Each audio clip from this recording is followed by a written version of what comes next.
Sa mga namomonitor nga natin, no, so sabi ko nga sa iyo, nagbabrowse ako ng mga content creators, mga nagbablog, at isa po sa mga paksa na kanilang tinatalakay at nagkakaroon po ng pagkatalo-talo ngayon, ano po ba talaga ang stand ng Iglesia ni Cristo sa People's Initiative ngayon? Ang tinutukoy pong People's Initiative ay itong pinirmahan at ikinakalat ng mga grupo na yung may pirma ni Anthony Abad. Yan, opo. Na yun tungkol sa voting jointly ang gagawin. Kasi sabi nung isa na vlogger, hindi, ano yan, sangayon ng mga kaanib sa Iglesia ni Cristo, dyan sa sinusulong na People's Initiative. Sumagot naman yung isa. Sabi nung isang vlogger, hindi, ang alam ko, may nakausap akong mga miyembro na ayaw lang magpabanggit ng pangalan na sila ay tutol ukol sa mga bagay na yan, yung mga hakbang hanggang sa humaba ang trend kung saan-saan na napunta ang usapan.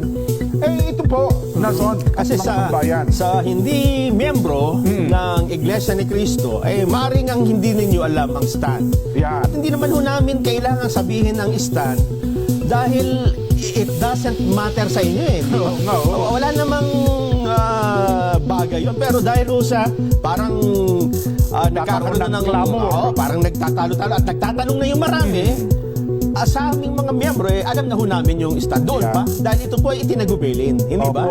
Ibinilin na po sa amin yun At ang bilin po sa amin ay tutol tayo. Tutol po kami, ha? Ayan, Nelson, tayo. Ay tutol po kami sa sinasagawa ngayon na People's Initiative. Ulitin ko po, ha? Kami po, bilang dalawang Nelson, bilang kaanin sa Iglesia ni Cristo, ay tutol po kami sa sinasagawa ngayon na People's Initiative. At ito po ay ipinaabot sa mga tagubilin na buwan na ang nakaraan hindi ba? Ayun At ito parang this week ay inulit para bigyan po ng diin ang bilin na ito.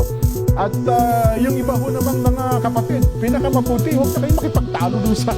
Yun na po, narinig na po ninyo sa amin ang stand ng Iglesia ni Cristo.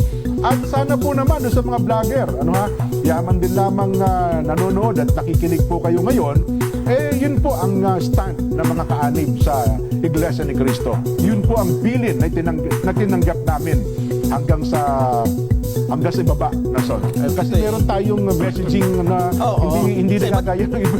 Sa iba't ibang kaparaanan kasi tumatanggap tayo ng mga tagubilin, di ba? May mga pagkakataon sa pagtitipon at merong pagkakataon sa mismong mga pagpupulong sa mga sambahayan, hindi ba? Maaaring yung ibang kaanib ay hindi nakadalo sa pagkakataong ibinigay yung bilin, kaya baka sila malito.